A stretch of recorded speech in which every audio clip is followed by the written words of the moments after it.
उत्तर प्रदेश के आजमगढ़ जिले में एक गांव है नौरंगीपुर।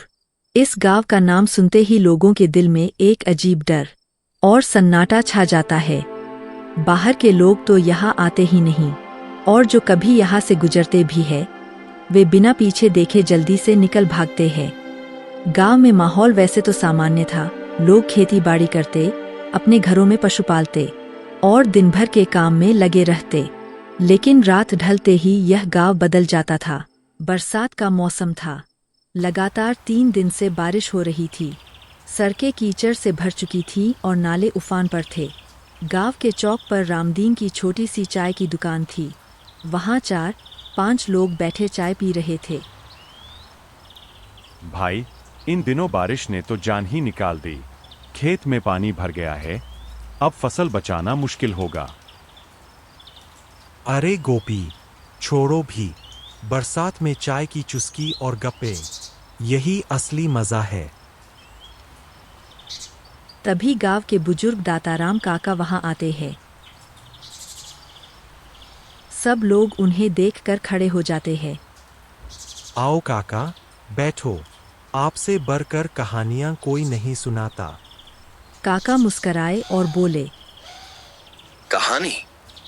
बेटा, ये कहानी नहीं, सच्ची घटना है जो मेरे साथ 40 साल पहले घटी थी। आज भी सोचता हूं तो रूह कांप जाती है। अंधेरी रात थी। मैं तब जवान था। गांव से बाहर नौरंगीपुर के श्मशान घाट की तरफ गया था। लौटते समय तेज बारिश शुरू हो गई। रास्ता कीचड़ से भर गया था, इसलिए मुझे मजबूरी में पुराने किले वाले रास्ते से गुजरना पड़ा। कहते हैं उस किले में पहले एक जमींदार रहता था। उसकी हवेली में 100 साल पहले भयंकर कांड हुआ था, लेकिन उस समय मुझे बस इतना पता था कि वहां सुनसान रहता है।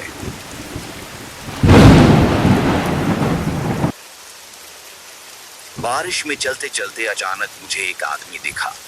सफेद धोती कुर्ता पहने, सिर पर पगड़ी। भाई साहब, कहाँ जा रहे हो? इतनी रात और इतनी बारिश में, वो भी अकेले? गांव लौट रहा हूँ। ये रास्ता छोटा है, इसलिए इधर से जा रहा हूँ। अच्छा, तो फिर साथ चलो। हवेली के पास से गुजरना पड़ेगा। सुना है वहाँ अजीब आवाजें आती है, लेकिन साथ रहेंगे तो डर नहीं लगेगा। मैंने हामी भर ली और हम दोनों साथ साथ चलने लगे। बारिश बहुत तेज हो रही थी और दूर से भेड़ियों की आवाजें आ रही थीं।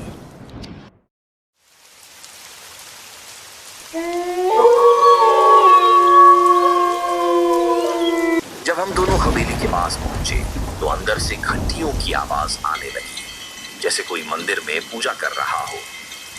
बारिश के बीच वो आवाज और भी साफ सुनाई दे रही थी। मैंने कहा, इतनी रात को यहाँ पूजा कौन कर रहा होगा? अजनबी मुस्कुराया और बोला, शायद हवेली में रहने वाले आत्माएं। उसकी हंसी सुनकर मेरे रोंगटे खड़े हो गए।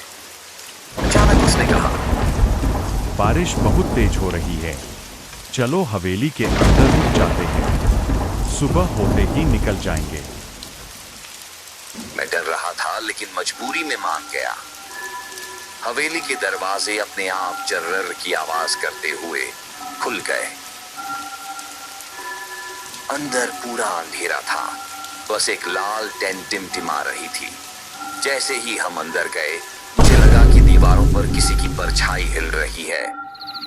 मैंने अजनबी से कहा, तुम्हें दिखाई दे रहा है ये परछाई किसकी है?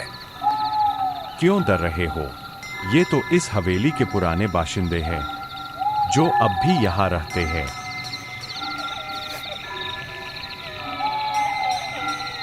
तभी अंदर से बच्चे के रोने की आवाज आई और मैं घबरा गया। चलिए देखते हैं, शायद कोई बच्चा फंस गया हो।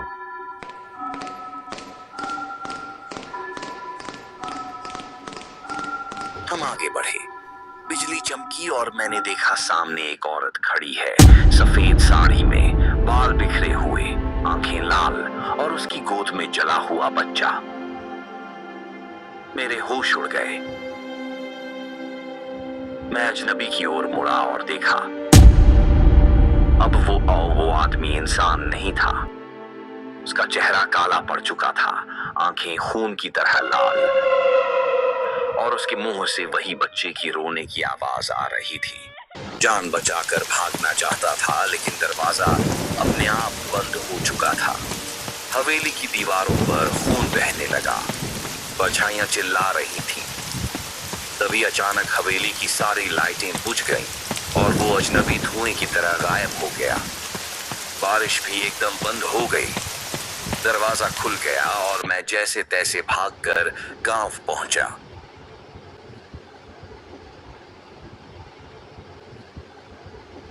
अगले दिन जब मैंने गांव के बुजुर्गों को ये बात बताई तो उन्होंने कहा, तू सही सलामत लौट आया, ये तेरी किस्मत है। उस हवेली में कभी एक जमींदार रहता था। उसने कर्ज से परेशान होकर अपने ही बच्चों और पत्नी को आग लगाकर मार डाला था। उसी दिन से उनकी आत्माएं हवेली में भटक रही है। जो भी वहां रुकता है वो कभी वापस नहीं आता। दाताराम काका चुप हो गए। चाय की दुकान पर बैठे सब लोग सन्न हो गए। रामदीन धीरे से बोला, तो काका, आपने तभी से उस रास्ते पर जाना छोड़ दिया? काका ने गंभीर आवाज में कहा, हाँ बेटा, और मैं सबको यही सलाह देता हूँ, रात के समय नौरंगीपुर की हवेली से कभी मत गुजरना, क्योंकि वहां आज भी वही आवाजें गूंजती हैं।